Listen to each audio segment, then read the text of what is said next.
Kita melanjutkan pelajaran kita di Injil Yohanes sekarang pasal 12 ayat 1 sampai 11. Tuhan Yesus diurapi oleh Maria.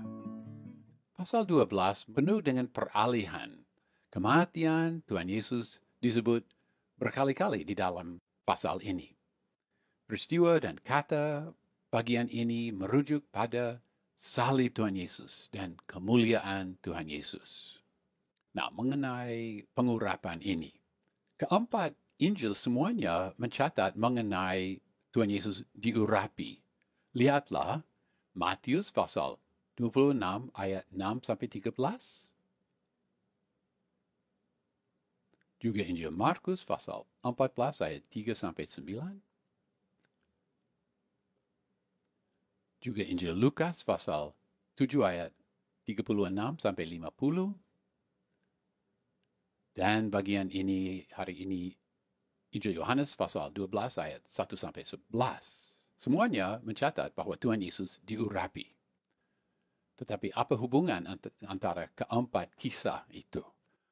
Morris dan Carson, dan saya setuju, mereka berkata bahwa Matius, Markus, dan Yohanes menceritakan peristiwa yang sama, tetapi mencatat dan tidak mencatat perincian-perincian sesuai maksud dan tujuan penulis masing-masing.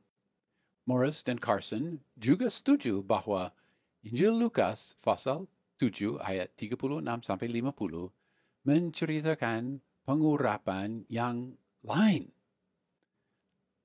Ya, sesuai dengan sikap buruk mereka terhadap firman Tuhan, Barrett dan Brown berkata bahwa cerita yang dicatat oleh Yohanes, mereka berkata itu kacau. Saya tidak setuju, tapi itu sikap Barrett dan Brown.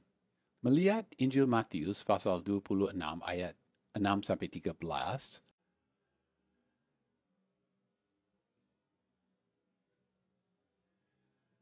dan Markus pasal 14 ayat 3 sampai 9, mudah diamati bahwa peristiwa yang sama diceritakan. Itu peristiwa yang sama dan kedua Injil itu menceritakan perincian yang hampir sama. Tetapi berbeda Injil Lukas pasal 7 ayat 36 sampai 50. Apa yang terjadi di dalam Injil Lukas itu peristiwa yang berbeda, peristiwa yang lain. Lukas menceritakan sesuatu yang terjadi lebih awal di Galilea. Tidak terjadi di Betania. Ya, kebetulan kedua peristiwa pengurapan ini terjadi di rumah orang yang bernama Simon. Tetapi ya, banyak orang punya nama Simon. Simon yang disebut di dalam Injil Lukas adalah seorang Farisi yang harus ditegur. Sedangkan Simon di dalam Injil Markus adalah Simon orang kusta. Perempuan yang mengurapi Tuhan di dalam Injil Lukas adalah perempuan yang dikenal sebagai orang berdosa. Pengampunan perempuan itu digarisbawahi di dalam kisah yang diceritakan di dalam Injil Lukas, tetapi pengampunan tidak disebut di dalam misalnya Injil Markus. Ya, mengenai Injil Yohanes. Yohanes juga mencatat pengurapan yang sama yang diceritakan oleh Matius dan Markus, tetapi karena tujuan Yohanes berbeda dari tujuan Matius dan Markus, maka Yohanes menceritakan perincian-perincian yang juga berbeda sesuai dengan tema yang diutamakan oleh Yohanes. Misalnya, Matius dan Markus mencatat bahwa kepala Tuhan diurapi. Mungkin karena mereka mau menegaskan bahwa dia adalah raja yang diurapi. Yohanes menceritakan bahwa kaki Tuhan Yesus diurapi. Rupanya untuk menggarisbawahi kerendah hatian Maria.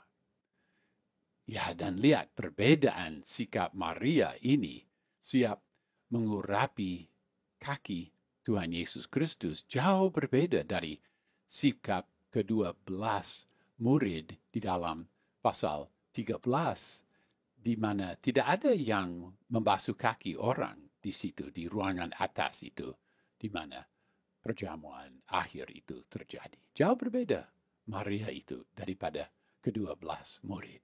Ya, banyak minyak dipakai. Jauh melebihi apa yang diperlukan untuk mengurapi hanya kepala atau hanya kaki. Markus dan Matius mencatat bahwa kepala Tuhan Yesus Kristus diurapi, tetapi mereka juga mencatat bahwa tubuhnya diurapi. Matius pasal 26 ayat 12, Markus pasal 14 ayat 8. Di Injil Yohanes, peristiwa ini diceritakan sebelum Tuhan Yesus masuk kota Yerusalem dan disambut di situ. Di Matius dan Markus, urapan itu diceritakan sesudah Tuhan Yesus disambut di Yerusalem. Tetapi kita harus mengingat bahwa ketiga penulis Injil Sinoptik, Matius, Markus, Lukas, tidak selalu menjaga urutan waktu. Maka mereka lebih bebas.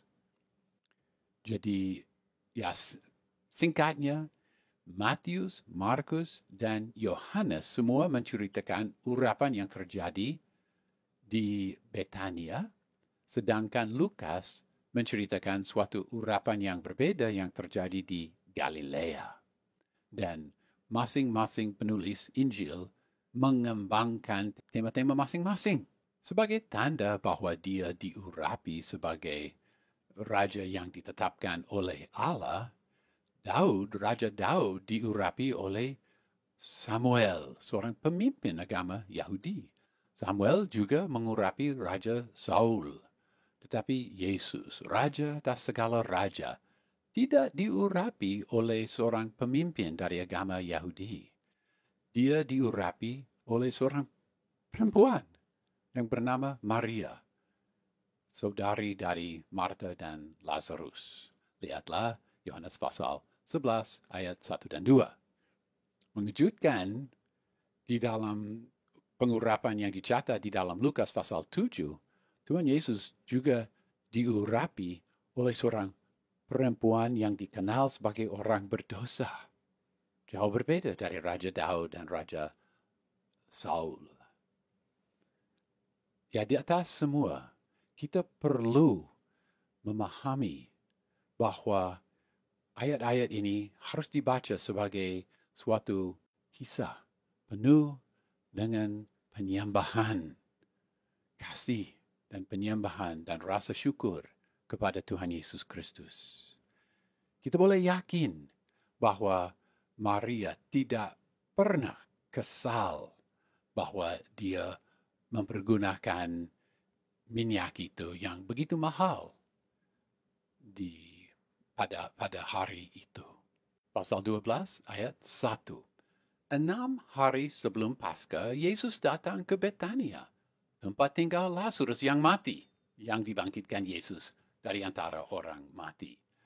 Walaupun terjemahan ini, ya bunyinya aneh di telinga kita, demikian juga kata-kata Yunani ini. Ungkapan yang diterjemahkan yang mati, Yunaninya hatethnikos, ini merupakan pemakaian tense perfect yang cukup mengejutkan. Biasanya, tense perfect dipakai untuk menceritakan sesuatu yang terjadi pada masa lalu. Ya, dalam kasus ini, Lazarus meninggal dunia. Tetapi tense perfect juga menceritakan bahwa ada akibat yang tetap berlangsung. Dan jika kata kerja itu berkata bahwa orang itu mati, akibat yang berlangsung, ya itu berarti bahwa dia yang mati tetap mati. Akibat meninggal dunia, ya tetap mati. Tetapi orang yang mati ini, Lazarus, tidak mati lagi. Jadi cukup mengejutkan melihat pemakaian tense perfect pada kata mati di sini. Ya, juga di dalam ayat ini ada masalah naskah. Sesuai dengan mutu rendah dari Sinaiticus dan Vaticanus, dua naskah yang cukup lama, tidak ada kata yang cukup aneh ini, Hatethnikos, yang mati, tetapi hampir semua naskah-naskah yang lain, termasuk naskah yang paling lama, P66, mempergunakan kata yang mati itu. Juga Alexandrinus dan Beze dari abad ke-5 cukup lama juga memakai ungkapan yang mati itu. Jadi, ya, kata yang mati itu perlu dianggap asli di dalam ayat ini. Ini hari Sabtu, Paskah akan mulai pada hari Kamis sore. Tuhan Yesus kembali ke tempat kebangkitan Lazarus, yaitu Betania, tempat yang cukup dekat Yerusalem. Maka menurut pandangan murid-murid Tuhan Yesus Kristus, suatu tempat yang cukup berbahaya. Pemakaian kata Paskah di sini mengingatkan para pembaca bahwa sebentar lagi dia yang membangkitkan Lazarus akan dikorbankan. Pasal 12 ayat 2. Di situ diadakan perjamuan untuk dia. Dan Marta melayani. Sedang salah seorang yang turut berbaring dengan dia adalah Lazarus. Memang terjemahan baru berkata yang turut makan dengan Yesus. Tetapi itu tidak sesuai dengan Yunani. Yunani lebih berkata turut berbaring dengan dia adalah Lazarus. Pada akhir pasal 11, suasana penuh dengan bahaya. Pada permulaan pasal 12, Tuhan Yesus hadir di perjamuan dekat Yerusalem. Dia tidak takut bahaya. Sarjana yang bernama Lightfoot menceritakan bahwa kemungkinan besar perjamuan ini diadakan pada hari Sabtu sore setelah Sabat selesai. Menurut Markus pasal 14 ayat 3, perjamuan ini diadakan di rumah orang yang bernama Simon orang Kusta. Di dalam ayat ini kita membaca bahwa Marta melayani, Lazarus ikut diundang di situ. Kita juga tahu bahwa Maria berada di situ. Tidak sulit membayangkan bahwa Marta melayani di suatu perjamuan yang diadakan di rumah kawan di Betania, sekampung dengan dia. Di dalam Lukas pasal 10 ayat 38 dan sampai 42, Marta melayani dan Maria duduk di kaki Tuhan Yesus Kristus. Di sini juga Marta melayani. Biasanya orang Yahudi duduk di kursi untuk makan biasa di meja. Tetapi pada perjamuan khusus seperti ini, perjamuan istimewa, mereka berbaring di bangku panjang. Pasti ada bantalan supaya lebih enak berbaring di situ. Berbaring kepala dekat meja makan, kaki jauh dari meja makan, dan kepala didukung dengan tangan kiri. Pasal 12 ayat 3. Maka Maria mengambil setengah kati minyak narwastu murni yang mahal harganya, lalu meminyaki kaki Yesus dan menyekanya dengan rambutnya, dan bau minyak semerbak di seluruh rumah itu. Ungkapan muru, nardu, pistikes, polutimo diterjemahkan sebagai minyak narwastu murni yang mahal harganya. Cukup banyak sumber menjelaskan bahwa minyak narwastu, nard oil, diambil dari tanaman nard itu yang bertumbuh di India bagian utara. Menurut Wikipedia, tanaman nard itu, atau narwastu, bertumbuh di pegunungan Himalaya pada 3.000 sampai 5.000 meter di atas permukaan laut. Sungguh minyak narwastu itu mahal. Untuk mengurapi kaki Tuhan Yesus, Maria melepaskan rambutnya. Diikat, dia lepaskan itu.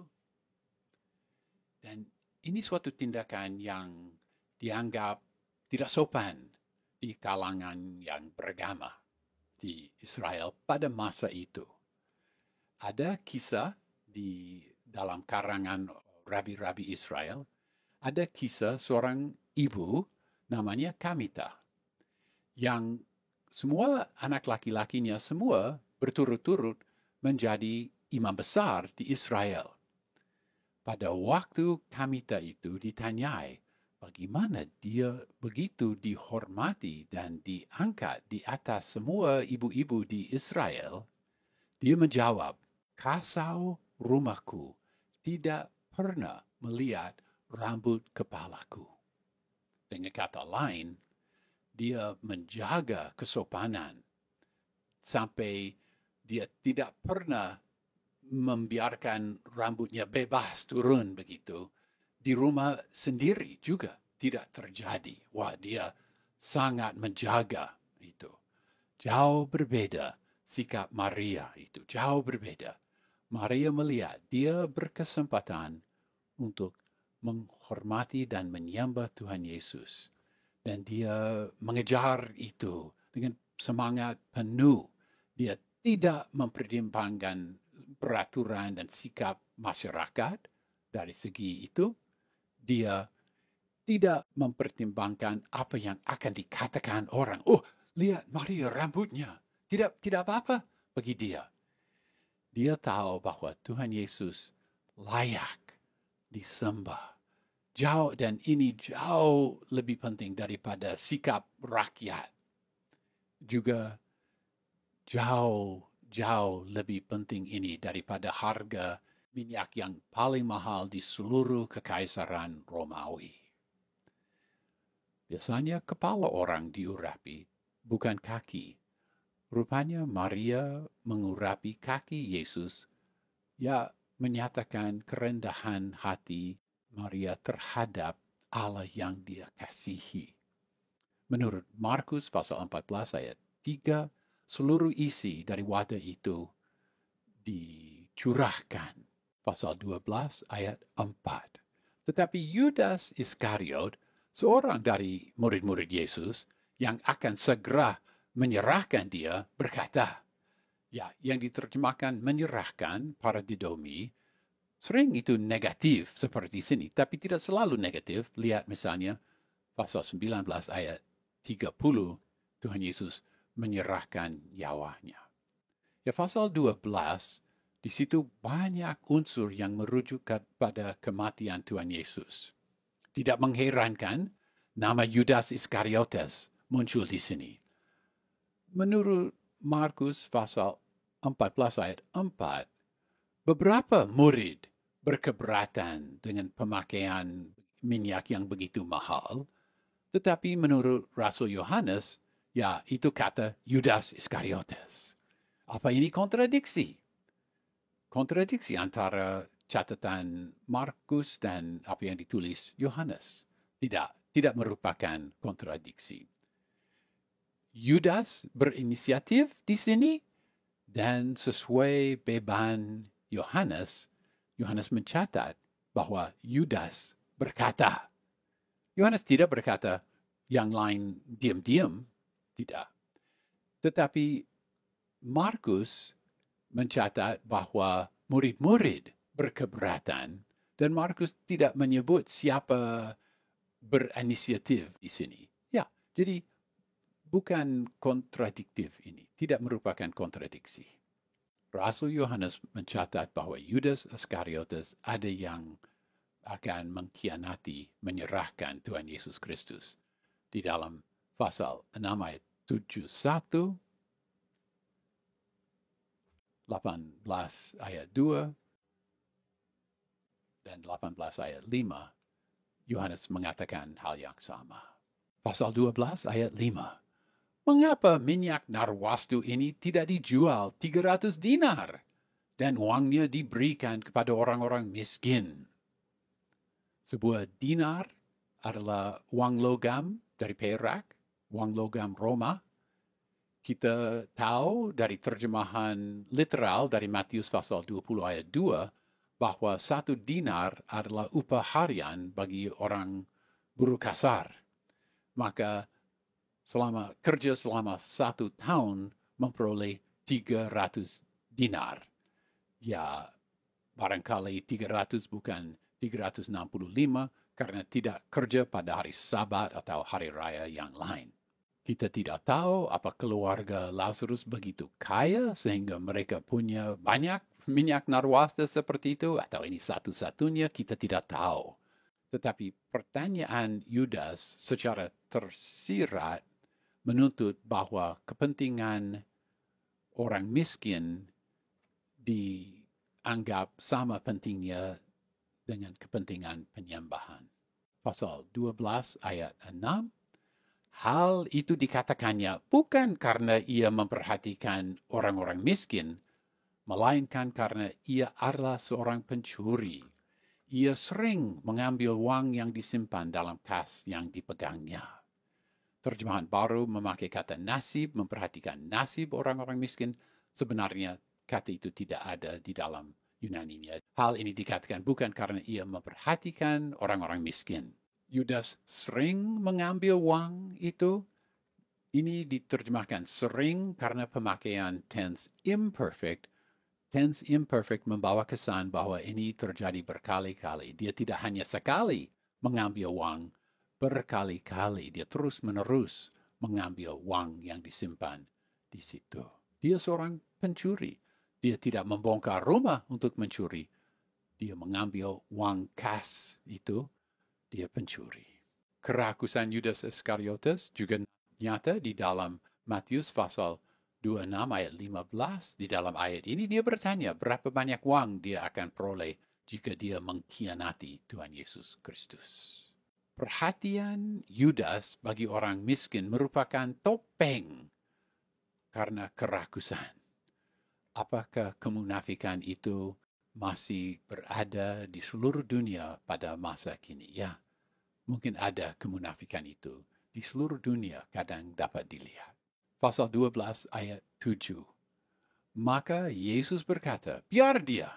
Pada hari persiapan penguburanku, ia menyimpannya. Terjemahan baru berkata, maka kata Yesus, biarkanlah dia melakukan hal ini mengingat hari penguburanku. Ya, memang ayat ini agak rumit diterjemahkan. Kata tereo menjadi perfect tense, tetereken, saya memberi terjemahkan ia menyimpan. Lihat pemakaian kata ini dengan arti yang sama di Yohanes pasal 2 ayat 10. Tereo dapat berarti menyimpan. Kita tidak mau memikirkan persiapan mayat untuk hari penguburan di pesta. Tetapi Tuhan Yesus memikirkan kematiannya. Istilah entafiasmos di sini diterjemahkan persiapan penguburan. Kata ini entafiasmos merujuk pada persiapan mayat untuk dikuburkan. Di dalam pasal 19 ayat 40, kata kerja yang berhubungan erat dengan kata benda ini dipakai. Kata kerja itu entafiazo dipakai pasal 19 ayat 40. Tuhan Yesus membela Maria dan dia menolak keberatan Yudas. Bahwa Maria menjaga, menyimpan minyak itu sampai pada titik itu layak. Mungkin Maria memahami kata Tuhan Yesus Kristus mengenai kematian yang mendekat. Atau mungkin dia menjadi seperti Kayafas. Dia melakukan sesuatu dengan arti yang lebih besar daripada apa yang dia pahami. Mungkin tanpa sadar, Maria menegaskan bahwa kematian Tuhan Yesus mendekat. Pasal 12 ayat 8, karena orang-orang miskin selalu ada pada kamu, tetapi aku tidak akan selalu ada pada kamu. Tuhan Yesus menegaskan bahwa ini saat yang sangat penting. Ya, biasanya kita harus berbelas kasihan terhadap orang miskin. Tetapi pada titik waktu itu, ada sesuatu yang lebih besar, lebih penting daripada orang miskin, yaitu kematian Tuhan Yesus yang mendekat. Pasal 12 ayat 9. Sejumlah besar orang Yahudi mendengar bahwa Yesus ada di sana, dan mereka datang, bukan hanya karena Yesus, melainkan juga untuk melihat Lazarus yang telah dibangkitkannya dari antara orang mati. Di dalam pasal 11 ayat 56, mereka datang ke Yerusalem mencari Yesus yang masih ada di Efraim. Lihatlah pasal 11 ayat 54. Akhirnya mereka dengar bahwa dia pergi ke Betania. Sesudah matahari terbenam, ya, Sabat sudah selesai, mereka pergi ke Betania yang terletak 2,7 kilometer jauh dari jaraknya dari Yerusalem, di sebelah sana dari Bukit Zaitun. Mereka mau melihat Yesus dan Lazarus, dia yang telah bangkit dari kuburan. Pasti desa itu ramai dengan orang, dan imam-imam besar dengar mengenai orang banyak itu. Sekali lagi, mereka yang diundang untuk makan di upacara istimewa ini, di perjamuan istimewa ini, berbaring di bangku untuk makan. Tetapi juga kita perlu memahami bahwa menurut kebiasaan adat mereka, barang siapa yang mau boleh masuk rumah dan ikut mendengar apa yang diceritakan di ruang makan itu. Itu kebiasaan mereka. Mereka boleh masuk rumah. Itu kebiasaan mereka. Maka banyak orang Yahudi berkesempatan masuk ke rumah itu, lihat Yesus, dan juga melihat Lazarus. Pasal 12 ayat 10-11. Lalu imam-imam kepala bermufakat untuk membunuh Lazarus juga. Sebab karena dia, banyak orang Yahudi mengundurkan diri dan percaya kepada Yesus. Ya, terjemahan baru mereka meninggalkan mereka. Ya, meninggalkan. Saya lebih senang dengan terjemahan mengundurkan diri. Kata Yunani, hupago, dan mereka percaya. Kata kerja mengundurkan dan kata kerja percaya, ini memakai tense, keduanya memakai tense imperfect. Maka mereka terus, banyak orang mengundurkan, sini sana mengundurkan diri. Atau meninggalkan mereka. Banyak, ini terjadi berkali-kali karena pemakaian tense imperfect. Dan mereka percaya, dan percaya, dan percaya. Banyak orang berkali-kali, mereka sering semua percaya. Itu kesan pemakaian tense imperfect untuk kata kerja mengundurkan dan kata kerja percaya di situ. Ya, di sini dinyatakan begitu dalam kegelapan imam-imam besar. Apa sebabnya Lazarus harus dibunuh? Dia salah dengan apa kesalahan Lazarus itu? Lazarus tidak bersalah, dia meninggal dunia dan dia dibangkitkan. Dia tidak bertindak apa-apa. Mengapa Lazarus harus mati? Dan juga apa mereka berpikir bahwa mereka dapat mengalahkan dia yang membangkitkan orang dari kuburan? Mereka buta dengan keiri hatian. Mereka iri hati karena Tuhan Yesus begitu dicintai, dikasihi. Karena Tuhan Yesus menjadi begitu populer. Ketakutan mereka di dalam pasal 11 ayat 48, semua orang akan percaya kepadanya. Ini memang terjadi rasanya.